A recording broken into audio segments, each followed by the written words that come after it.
नमस्कार, आप देख रहे हैं खबरी लाल। मैं हूं आपके साथ मुस्कान और मुस्कान की बात देख रहे दर्शकों का मैं स्वागत करती हूं। आज हम लोग बात कर रहे हैं भारत न्याय यात्रा पर और न्याय यात्रा को लेकर कांग्रेस प्रेस कॉन्फ्रेंस भी कर रही थी। थोड़ा देख भी रहे थे कि क्या वह बता रहे हैं और क्या नहीं बता रहे हैं।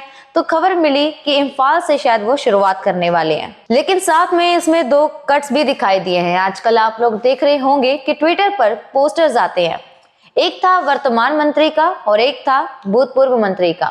हालांकि वो भूतपूर्व मंत्री तो नहीं है, भूतपूर्व तो उनका क्या ही कहा जाए। उनके चेहरे पर आज तक कभी किसी ने हंसी भी नहीं देखी होगी। जी हाँ, मैं बात कर रही हूँ रविशंकर प्रसाद जी की। असल में रविशंकर प्रसाद जी को अब टीवी पर आने का मौका सिर्फ तभी मिलता है जब राहुल गांधी जी को उन्होंने ट्रोल करना हो। तो रविशंकर प्रसाद जी कहते हैं कि राहुल गांधी जी को न्याय यात्रा, इससे जनता का खूब ज्यादा मनोरंजन होने वाला है। मेरा सवाल यह है कि रविशंकर प्रसाद जी, अब आप तो हमेशा चेहरा फुलाए रखेंगे, हमेशा आपका नथुना फुला रहेगा, कभी आप प्रेम से बोलेंगे नहीं, तो प्रधानमंत्री महोदय अकेली जनता का कितना मनोरंजन करेंगे? कितनी बार लक्षद्वीप जाएंगे और कितनी बार मंदिर जाएंगे? कितनी बार वो ड्रेस चेंज करेंगे? आखिर प्रधानमंत्री महोदय को भी आप थोड़ा सा मौका दीजिए, क्योंकि जो आपने उन्हें जिम्मेदारी दे रखी है जनता का मनोरंजन करने की, कभी अपने बयानों से तो कभी किसी और चीज से। वैसे बीच में आपके जो अध्यक्ष हैं, उनका एक वीडियो सामने आया था, जो वो महोदय हैं वो संसद में बैठकर जनता का मनोरंजन कर रहे थे, टीली लीली टाइप का कुछ बोल रहे थे। वो वहां पर बैठकर लोग बड़ा मजे ले रहे थे उनका। अब इन्हीं लोगों के ऊपर जिम्मेदारी क्यों रहे कि जनता का वो मनोरंजन करे? थोड़ी बहुत जिम्मेदारी तो राहुल गांधी अगर ले रहे हैं तो लेने दीजिए ना, आपको क्या दिक्कत हो रही है? जनता बेचारी वैसे ही परेशान है, रोजगार आप उनको दे नहीं पा रहे हो, गरीबी आप दूर नहीं कर पा रहे हो, लगातार एक से एक परेशानियां उनके सामने आई जा रही हैं। महंगाई की जो परेशानी है वो तो लगातार बढ़ती जा रही है, जनता तो ऐसे ही परेशान है। अब इसमें प्रधानमंत्री महोदय या उनकी पार्टी से कुछ लोग अगर बीच बीच में मनोरंजन देते रह रहे हैं तो चले जाने दीजिए, जनता थोड़ी सी हंसती गाती रहेगी। अब इसी क्रम में अगर राहुल गांधी भी मनोरंजन दे रहे हैं तो क्या दिक्कत है? और यात्रा कितनी मनोरंजक होती है, अगर आप कभी यात्रा करेंगे तो बता सकते हैं। अगर आप यात्रा करते तो आप बताते हो कि वो क्रांतिकारी हो जाती है, कांग्रेस यात्रा करे तो वो मनोरंजन हो जाती है। तो आपको एक सलाह है कि आप कन्याकुमारी से पैदल चलना शुरू कीजिए और उसी रूट से, जिस रूट से राहुल गांधी चले थे, और चलकर पहुंच जाइए जम्मू कश्मीर। और उसके बाद जो यह नई वाली न्याय यात्रा हो रही है, इससे रूट पर चलकर पहुंच जाइए और शामिल हो जाइए। आपको मालूम हो जाएगा कि मनोरंजन कितना मुश्किल काम है। यह तो बहुत नथुना फुलाकर आप बोलते रहेंगे कि 4 दिन लगातार पैदल चलेंगे, दिन भर 100 किलोमीटर लगातार पैदल चलेंगे, बस में जाकर सो जाएंगे, जो गाड़ियां साथ में उनके चलती हैं उन गाड़ियों में जाकर दिन भर सोते रहेंगे और 1000 लोगों से बातचीत करेंगे, लगातार बोलते रहेंगे और उसके बाद सुबह फिर से 6 बजे उठकर चल देंगे। यात्रा पर केवल टी शर्ट पहनकर तब समझ आएगा आपको कि मनोरंजन कितना मुश्किल होता है। पटना से फ्लाइट में बैठकर दिल्ली आना और दिल्ली से फ्लाइट में बैठकर वापस पटना आना और बीच में एयर कंडीशन कार से चलना, तो इसमें आपको क्या ही समझ आएगा कि यात्रा क्या होती है।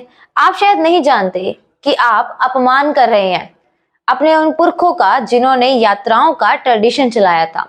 आप भूल रहे हैं कि महात्मा गांधी ने यात्रा निकाली थी, श्री चंद्रशेखर जी ने यात्रा निकाली थी। इस देश में यह कोई पहली यात्रा नहीं हो रही है। विपक्ष का काम होता है सत्ता पक्ष की आलोचना करना, और ऐसे ही किरण रिजिजू जी हैं, वह कह रहे हैं कि मौज मस्ती के लिए जा रहे हैं। तो रिजिजू साहब, आपको किसने मौज मस्ती के लिए रोका? कोई आपसे पूछ ले कि लक्षद्वीप में जो वीडियोग्राफी हुई है प्रधानमंत्री महोदय जी का, और जो उसके साथ पूरे साल वीडियोग्राफी होती रही है और हर बार एक नए सूट में, एक नए कपड़ों में और एक नए स्टाइल में होती रही है, कोई पूछ ले कि यह क्या है, मौज मस्ती नहीं है? और आपको भी मेरी एक सलाह है कि जरा 500,000 कदम आप चल के तो देखिए। अगर आप 500,000 किलोमीटर के आसपास पैदल चलते हैं तो आपको भी पता लग जाएगा कि मौज मस्ती कितनी भारी पड़ती है। दरअसल हमारे ये जो सत्ता पक्ष के लोग हैं, चाहे वह मंत्री हो या ना हो, राहुल गांधी जी को उनको ट्रोल करना, उनको ऐसे लगता है कि शायद उनको नंबर गेन हो रहे हैं। जैसे यह होता हो कि ज्यादा ट्रोलिंग कर लेंगे तो साहब के आगे उनकी नजर में बहुत ज्यादा बढ़ावा हो जाएगा, बहुत ऊंचे बन जाएंगे वो। लेकिन साहब की नजर में आप जैसे भी हो, आप जब भी किसी की ट्रोलिंग करते हो तो जनता का मनोरंजन आप करते हो, जिसके बारे में ट्रोलिंग कर रहे हो वो तो बाद में नजर आएगा। ट्रोलिंग करते हुए जनता के सामने आप आ रहे हो और आप मनोरंजन करते हुए नजर आ रहे हो।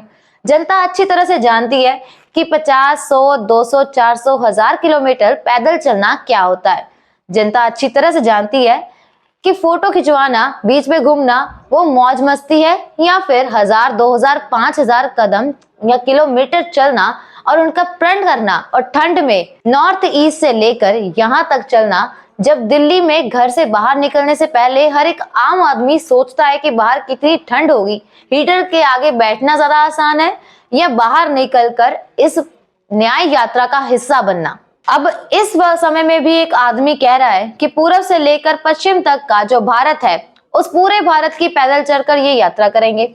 हालांकि इस बार थोड़ी मिक्स यात्रा होगी, मतलब मिक्स मोड में होगी। लंबे रास्ते में कई सारे हैं और उसमें कई गाड़ियों का भी सफर तय होगा, लेकिन फिर भी पैदल एक लंबा रास्ता तय करेंगे। और एक विपक्ष के नेता है जो उनको यह हक दे रखे हैं कि वह देश की जनता के बीच में जाएंगे और उनकी समस्याएं सुनेंगे, उनसे बात करेंगे और न्याय के लिए संसद के अंदर सवाल उठाएंगे।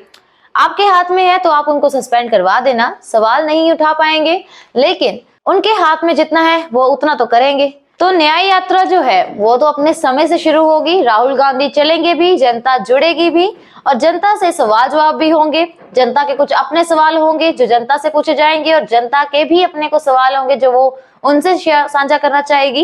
लोकतंत्र में चुनाव एक ऐसी चीज है, चुनाव से सरकारें बनती भी हैं, चुनाव जीत हार भी होती है, लेकिन लोकतंत्र में सबसे बड़ी चीज होती है जनता। सत्ता हो या विपक्ष हो, उसका काम होता है जनता के बीच में जाना, जनता की परेशानियों को सुनना और फिर उसको पब्लिक प्लेटफॉर्म पर लेके आना। तो अब राहुल गांधी जा रहे हैं तो पता नहीं किरण रिजिजू जी और हमारे रविशंकर प्रसाद जी के पेट में क्यों दर्द हो रहा है, लेकिन अब हो रहा है तो क्या ही कर सकते हैं, कुछ किया नहीं जा सकता। आज के लिए बस इतना ही। आगे इस तरह के वीडियोस लेकर और इस तरह के मुद्दों पर हम फिर से बातचीत करने आएंगे।